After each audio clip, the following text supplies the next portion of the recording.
திடீர் டெல்லி பயணம் இல்ல, இவர் மகிழ்வான டெல்லி பயணம். அதனால திடீர் பயணம் இல்ல, தித்திப்பான பயணம் வேணா சொல்லலாம்.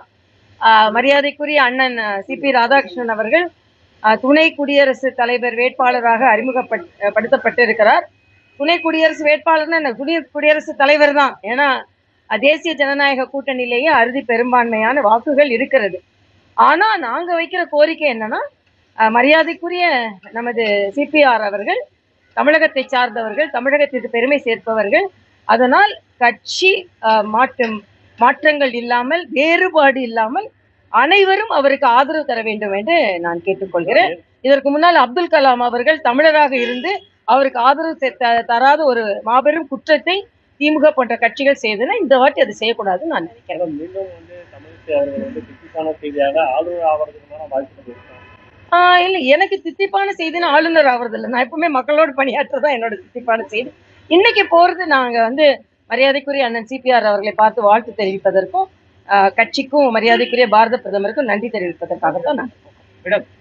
ஆனா இதுல உடனே இதுல RSS காரரு, அதனால நாங்க அவர் ஆதரிக்க மாட்டோம் அப்படின்லாம் சொல்றது எப்படி சரியா இருக்கும்னு எனக்கு தெரியல. ஊழல்வாதி இல்லைல்ல, RSS காரர் தானே. RSS காரர் என்பது அவர்கள் ஒரு நல்ல வாழ்க்கை முறையை நடைமுறையை மேற்கொள்பவர்கள். அந்த இயக்கத்துல சின்ன வயதுல இருந்து இருந்தார் என்பது பெருமைதான்.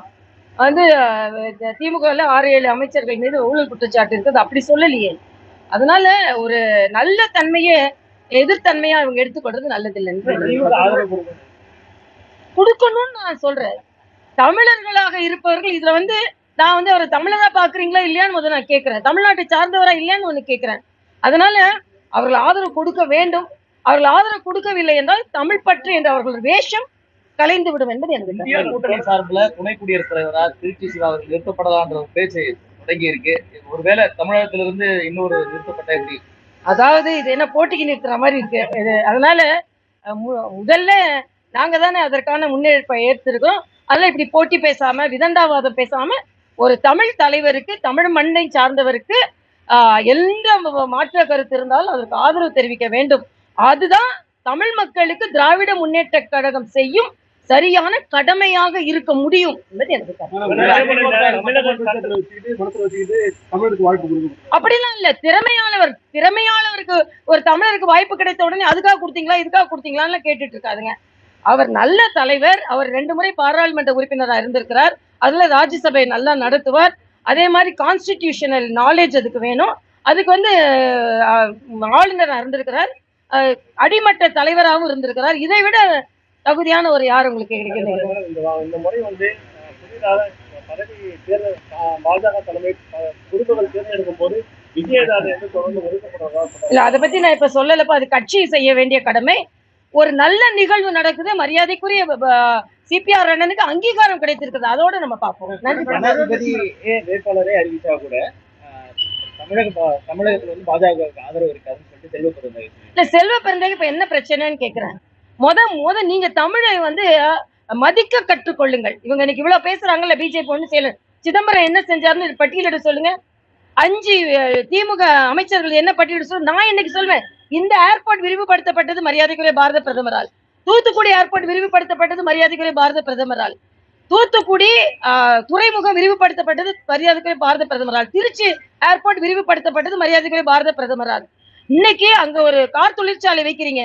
எதுக்கு? எப்படி? அங்க விரிவுபடுத்தப்பட்ட போர்ட்டும் விரிவுபடுத்தப்பட்ட ஏர்போர்ட்டும் இருக்கிறதுனாலதான்.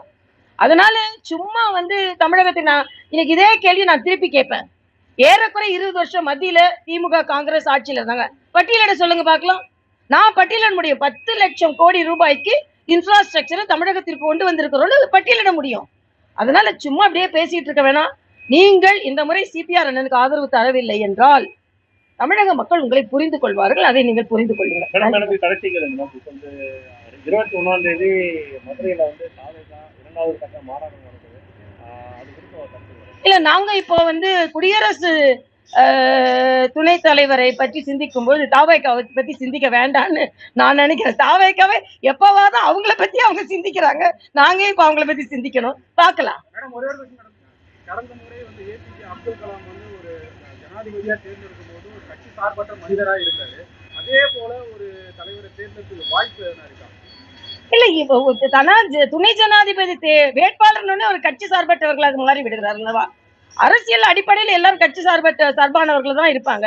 அறிவிக்கப்பட்டவங்க கட்சி சார்பற்றவர்கள் தான். அதான். அதே மாதிரி முன்னாள் துணை ஜனாதிபதி இப்போ எங்க இருக்கான்றது தெரியுது. அதாவது இன்னைய துணை குடியரசுத் தலைவர் இங்கே இருக்கிறார், தமிழகத்திலிருந்து இருக்கிறார். அதை நீங்கள் புரிந்து கொள்ளுங்கள்.